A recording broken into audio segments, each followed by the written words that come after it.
Okay, imagine this. You are on a trip in one of the most beautiful places on earth, Murchison Falls National Park in Uganda. It's October 28th, 2015. You're with your friends, just chilling at a campsite. And one of you, 21-year-old Sophia Koetsier, says she's going to the pit latrine, barefoot, holding a water bottle. Just a quick bathroom trip. She walks off into the trees and never comes back. Not even 5 minutes pass before people realize she's gone. They search, they call out, nothing. Later, a boot turns up near the riverbank. Then a torn piece of cloth, a water bottle. But no blood, no screams, no body, not even signs of an animal attack. That girl just vanished. Now, this is the story of Sophia Koetsier. Sophia, by the way, wasn't just some tourist backpacking through Africa.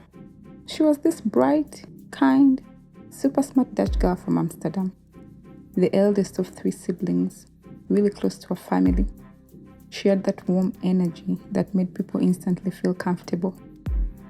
She had just finished her Bachelor of Medicine, top of her class, from the University of Amsterdam.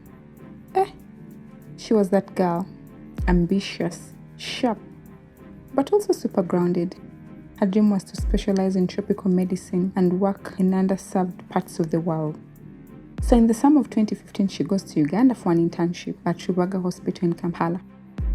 And she thrived there.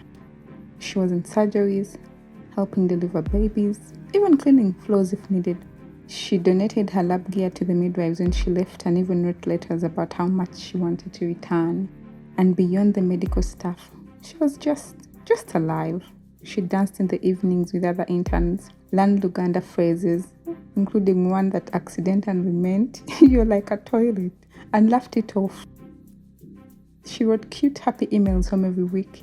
She really loved being in Uganda. Now, here's something you need to know. Sophia had been diagnosed with bipolar disorder when she was 16, but she managed it very well with maturity and so much self-awareness. She had support, treatment, doctors who believed in her, and a family that fully supported her decision to travel.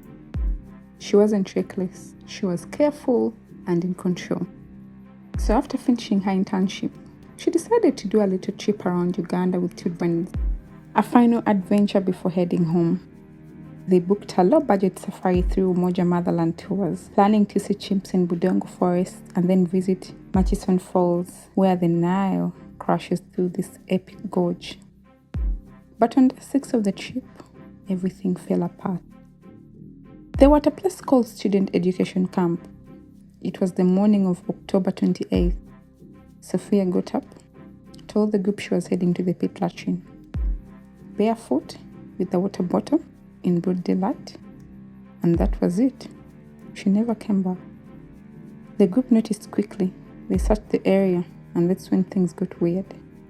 They found her water bottle, then her hiking boot, then her trousers, tied to a tree branch, not torn or ripped. Other stuff started turning up: her underwear, sunglasses, the insole of her shoe, and eventually a sock with bones inside. But no one ever confirmed if those bones were even hers.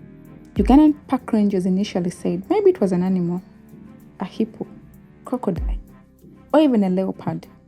But Sophia's parents, Tone and Marianne Koetsier, they weren't buying it.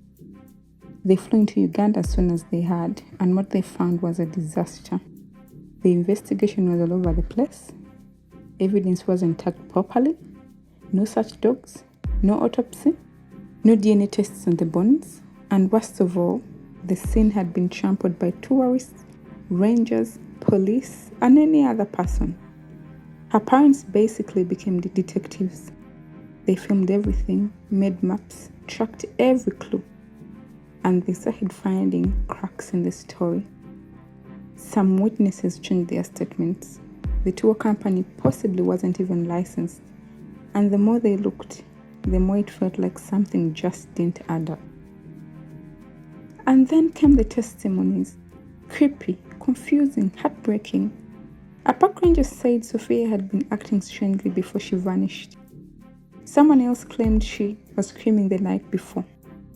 Others said she wanted to be alone, that she felt like she was being watched. But here's the thing, her friends never said she was unstable. They described her as joyful, taking pictures, laughing, soaking it all in. So what's the truth? Was her mind spiraling, or was something actually happening? Was someone following her? And the way her stuff kept showing up days apart, placed, not dropped or dragged, like someone wanted them to be found. Her trousers weren't shipped up like she'd been attacked. They were tied to a branch, neat, deliberate. Why? To throw people off? To distract searchers? To mess with the family? And then nothing. Nobody confirmed, no confirmed DNA, no trace. It's like she stepped into the woods and vanished from the world. Sophia's family has come back to Uganda over and over again. They've kept pushing, working with journalists, lawyers, investigators. They even brought the guy who ran the tour Kijambo to court. He was accused of operating without a license and failing to protect the group. Still, no one has been held responsible. No one has been convicted. There's still no official cause of death, and there's no grave for Sophia. Her mom once said, as a parent, you cannot stop until you know where your child is.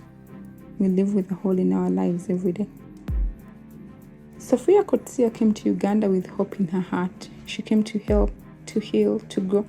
Instead, she became part of a mystery that refuses to be solved. Some say the Nile took her, that wild animals dragged her away. Others believe she walked into the forest and never walked out. But those who knew her, who really knew her, believe this. She didn't just disappear. Someone knows something. And until the truth comes out, her story will never rest. Thanks for watching. Stay safe and hug your people a little tighter today.